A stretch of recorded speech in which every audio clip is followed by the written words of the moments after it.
नमस्कार मित्रांनो, मी Dinkar मध्यवार DDM news चॅनलच्या सर्व दर्शकाचे आजच्या या लाईव्ह व्हिडिओमध्ये स्वागत आहे। मित्रांनो, विषय आहे नेपाळ ते निलंगा। काही दिवसापूर्वी नेपाळमध्ये जी घटना घडली, तिथल्या युवकांचा जो उद्रेक त्या ठिकाणी झाला आणि त्यातून तिथली सत्ता पालट झाली, हे सर्व आपणांना माहिती आहे। आता नेपाळ ते निलंगा ही काय भानगड आहे? तर मित्रांनो, नेपाळमध्ये जी घटना घडली म्हणजे सत्ताधाऱ्यांच्या विरोधामध्ये तिथे रोष प्रकट झाला आणि त्यातून जो काही विध्वंस त्या ठिकाणी झाला, तिथून आपल्या देशामध्ये लडाख येथे स्वतंत्र राज्याच्या मागणीसाठी तिथल्या युवकांनी भारतीय जनता पार्टीचं कार्यालय जाळून रोष व्यक्त केला, विध्वंस केला। ही घटना आपणाला सर्वांना माहीत आहे। त्यानंतर मराठवाड्यात आसमानी संकटाने हाहाकार उडालेला असताना शेतकऱ्याचं होतं ते नव्हतं, या आसमानी संकटाने केलेलं असताना शेतकरी मोठ्या अडचणीत सापडलेला असताना शासनानं त्यांना जी काही मदत करायला पाहिजे किंवा करावी, यासाठी जे काही प्रयत्न चालू होते किंवा मुख्यमंत्र्यांनी आपल्या लातूर जिल्ह्यामध्ये भेट दिली। त्यानंतर निलंगा येथे तहसीलदाराच्या अंगावर म्हणजे तहसीलदाराकडे पैशाची बंडल सरपंचाने फेकल्याची घटना समोर आली आहे। मित्रांनो, तसंच अनेक ठिकाणी हे जे शासकीय अधिकारी आहेत ते जनतेसोबत सौजन्याने वागत नाहीत, ते जनतेचे सेवक आहेत, ते जनतेच्या सेवेसाठी आहेत, याचा या शासकीय अधिकाऱ्यांना सरासर विसर पडलेला असतो। ते एक हुकुमशाही पद्धतीने वागतात। निलंगाच्या तहसीलदारांनी त्या सरपंचाला जे उत्तर दिलं की आम्ही आमच्या सोयीनुसार पंचनामे करू, आधीच शेतकरी कुठल्या मनस्थितीत आहे हे संबंधित अधिकाऱ्यांनी समजून घ्यायला हवं, त्याला सौजन्यानं उत्तर द्यायला हवं। पण आपण जर हुकुमशाही प्रवृत्तीनं त्याच्या दुःखावर, जखमेवर मीठ चोळण्याचं काम करत असू तर त्यांचा उद्रेक हा निश्चितच होणार आहे। तसेच धाराशिव येथील जिल्हाधिकाऱ्यांनी एका कार्यक्रमामध्ये गारवा सोसनाबाईला या गाण्यावर थिरकणं हे सुद्धा अत्यंत चुकीचं आहे। आपण एक जिल्हाधिकारी दर्जाचे अधिकारी आहोत याचं भान संबंधित कलेक्टरला असायला हवं।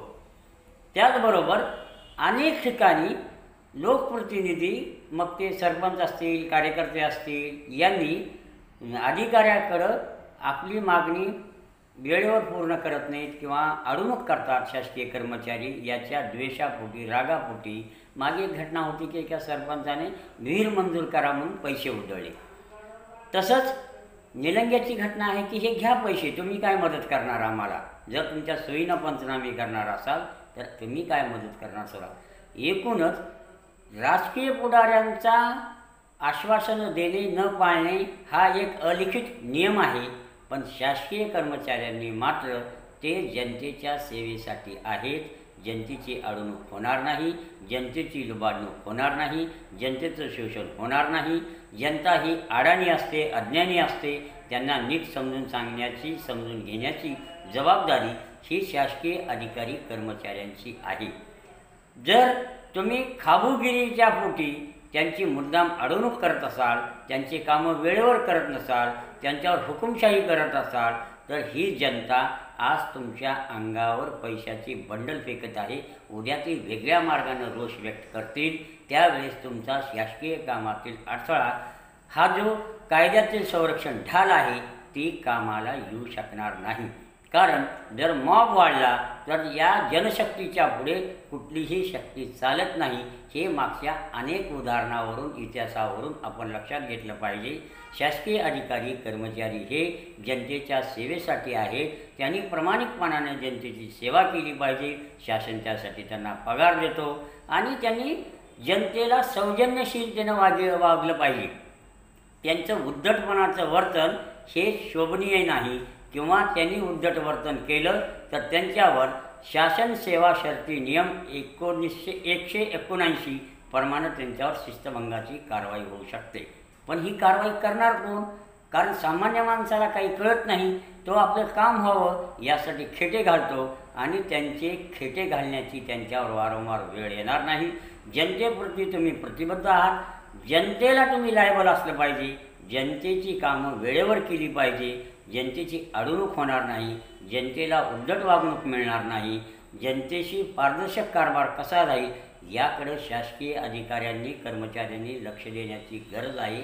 अन्यथा हा जो पैसे फेकण्याचा प्रकार आहे तो उद्रेकामध्ये बदलेल आणि येणारा काळ शासकीय अधिकारी कर्मचाऱ्यांसाठी जनतेच्या रोषाला सामोरे जाण्याच्या संकटाचा येऊ शकतो, याचं भान संबंधित शासकीय अधिकारी कर्मचारी यांनी घ्यायला हवं आणि शासन नियमाप्रमाणे ठरवून दिलेल्या याच्याप्रमाणे आपण जनतेसाठी आहोत, जनतेच्या सेवेसाठी आहोत. आपलं प्रशासन हे सुशासन कसं होईल या दृष्टीनं त्यांनी सर्व आपला कारभार केला पाहिजे. नव्हे तर जनतेला तशी सेवा उपलब्ध करून दिली पाहिजे, तर शासन हे सुशासन ठरेल आणि जनतेचा रोष कमी होईल. अन्यथा येणारा काळ या सर्व लोकांना अडचणीचा ठरू शकतो.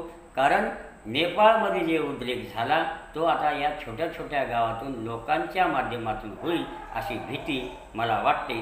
त्यामुळं ही माझ्या मनातील शंका या व्हिडिओच्या माध्यमातून व्यक्त करून जनता आणि शासन यामध्ये सुसंवाद असावा आणि चांगला पारदर्शक कारभार व्हावा एवढीच अपेक्षा या निमित्तानं करावीशी वाटते. धन्यवाद.